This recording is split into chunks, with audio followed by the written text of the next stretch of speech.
maintenant avec certains milieux, n'est-ce pas, d'influence. Par exemple, comme les hommes politiques, voilà, les gens qui ont le pouvoir d'argent. Donc, nous avons le colo et ils sont en train vraiment, malheureusement, vraiment de donner de fausses informations. Vraiment, des fois, dans à la une d'un journal, une information qui n'est pas avérée. Donc, au lieu que le lendemain, nous rectifions, du coup, non le kébaye. Donc, mais comme nous l'avons dit une fois de plus, la majorité des journalistes, ils sont restés vraiment à leur place. Madame, ils donnent des informations, voilà, donc en respectant l'éthique et la déontologie. Maintenant, quand un patron de presse, il est dans des combats de regarde, et des âmes, si bien rédaction, des journalistes qui ont été ligués. Comprendre parce que man nekkoon naa responsable d'une rédaction xam naa donc am na ñoo xam ne da ngay nekk si biir wax ma ñëpp de comme ni ma la majorité bi ñoom dañu maandu majorité journaliste dañu maandu mais am na ñoo xam ne benn si biir rédaction bi ñoo lëkkaloo n'est-ce pas ak patron de presse bi donc def loo xam ne daal voilà loolu yëpp pour de l'argent te loolu dañ ko war a bàyyi parce que pour man la raison d'être d'un journaliste, c'est d'abord l'intérêt général. Si vous faites que vous avez servir l'intérêt général, vous avez vraiment sa carte de presse, vous avez sandiko. Parce que vous n'êtes pas journaliste. Mais malheureusement, il y a trop de confusion. Ils passent tout le temps à faire des commentaires, alors que le journalisme, vraiment, c'est les faits d'abord. Il faut donner de l'information.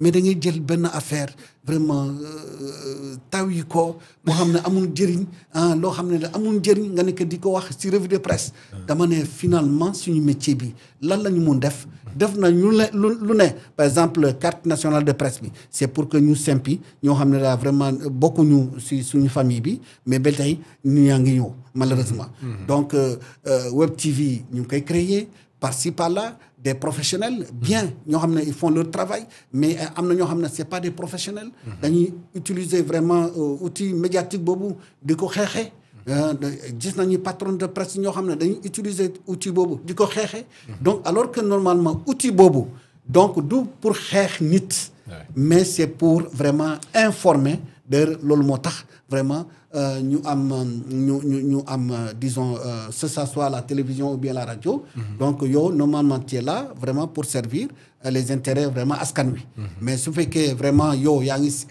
sa intérêt bopp c'est dangereux parce que journalisme ak médecin bu ma jëlee ñaar yi foofu lay daanele médecin bi mun na par erreur médicale rey benn nit erreur médicale laa def mun na ñëw donc mun na ne benn nit mais information bu wërul boo xam ne daal vraiment information sensible mun na rey ay des milliers et des milliers de personnes loolu moo tax suñu liggéey nekk liggéey bi doy waar mais li ñu war a sóoraale mooy ëllëg si biir nit ñi dañ fi jógee dem bu boobaa dañuy layoloo n'est-ce pas ak yàlla donc nit moo tax loo war a def da nga ko war a def mu sell nit ñi mun nañ juum gaa mais boo juumee waxal ne juum naa yaa ngi dëggal ma nga rectifier l'information qui n'est pas avérée nga loolu suñu devoir la malheureusement comme ni ma la waxee am na ñoo xam ne daal si beneen mbir la ñu nekk. C'est ça. Un dernier commentaire ci élection bi à la mairie de Dakar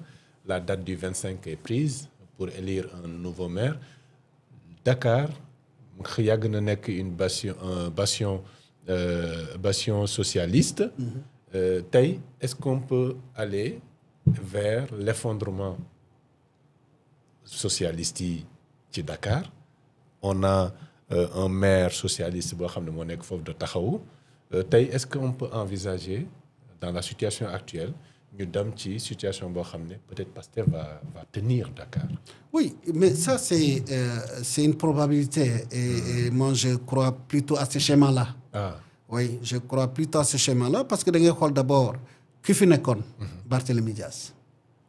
Mais en réalité, les gens n'ont pas voté pour Barthélémy. Les gens ont voté pour Ousmane Sonko.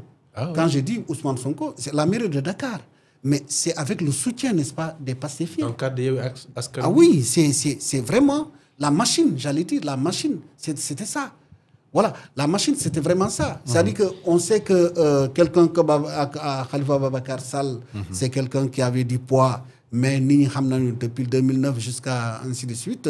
Donc on a vu comment poam dafa wàññeeku. dafa wàññi baax.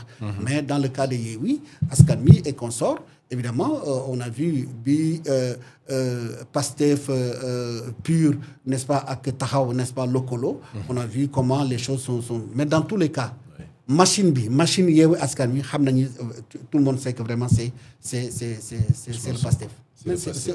J'allais même dire c'est Ousmane Sonko. C'est ça la vérité. Ouais. Donc je pense que le poids que Parti socialiste amoon, les socialistes amoon, poids boobu vraiment dañ ko ñàkk. Ça moom à la couleur parce que c'est l'histoire qui est en train de continuer. Dakar n'est plus un bastion socialiste. Non, ça on va le voir et je pense que certainement si fekkee waa Pastef avec peut-être quelques alliés, on peut même voir, pourquoi pas, des combinaisons. C'est-à-dire que cette élection-là, on peut voir même les pacifiens, le colo, n'est-ce pas, avec Barthélemy, hein, donc, ou bien avec Khalifa, ça dépend. Ou bien Khalifa et Barthélemy se retrouvent. Donc, l'un dans l'autre, est-ce que Pastef peut être candidat à votre avis? Mais si, pourquoi pas? Parce que Dakar, c'est un enjeu. Des Dakar, la plupart du temps, on a vu, lorsque, disons, les tenants du pouvoir, généralement ñoo tey Dakar Parti socialiste def na ko du temps de Abdou Diouf yaa ngi déggal ñoo doon tey vraiment ville de Dakar avec Michel le maire et consorts, et Diop le maire et consorts. Donc maintenant avec Wade, on a vu que les choses ont changé. C'était l'autre là, comment il s'appelle, Khalifa qui était là, hein? Mais qu'est-ce qui s'est passé après? C'est qu'après, on lui a créé des problèmes, et finalement, on a pu mettre quelqu'un, bon, bref. Donc, je pense que l'Union Sorale, moi, les tenants du pouvoir ont besoin de Dakar. Parce que Dakar, pour moi, ça reste le poumon, vraiment, quoi qu'on dise, le poumon économique, n'est-ce pas, du Sénégal. 60 milliards de voilà, budget. Donc, je pense que même un ministre, quelqu'un qui a un poste de ministre, si on lui propose d'être maire de Dakar, il préfère être maire de Dakar que d'être ministre. Ça, vraiment, il y a voilà. C'est pourquoi j'ai dit... Abbas Fall, donc, au poste? Oui, certainement, si c'est le choix. Si c'est le choix des Pastéfiens. Si c'est le choix des Pastéfiens. Parce que même lui, il l'avait dit l'autre jour. Il dit, il n'est pas demandeur. Il est un militant discipliné. Il n'est pas là pour revendiquer. Si, par exemple, Légui, Pastef, Mokotan, pour nous représenter au niveau de la mairie, Bouboba, je pense que le calcul est déjà fait. Il préférerait être maire de Dakar plutôt que vraiment d'être ministre. Voilà. Oui. Le maire de Dakar, la mairie, c'est un mandat. C'est un décret. Oh, c'est un décret. Donc, c'est pas la même chose. C'est pas la même chose. Voilà. Merci beaucoup, M. Mané. C'est moi.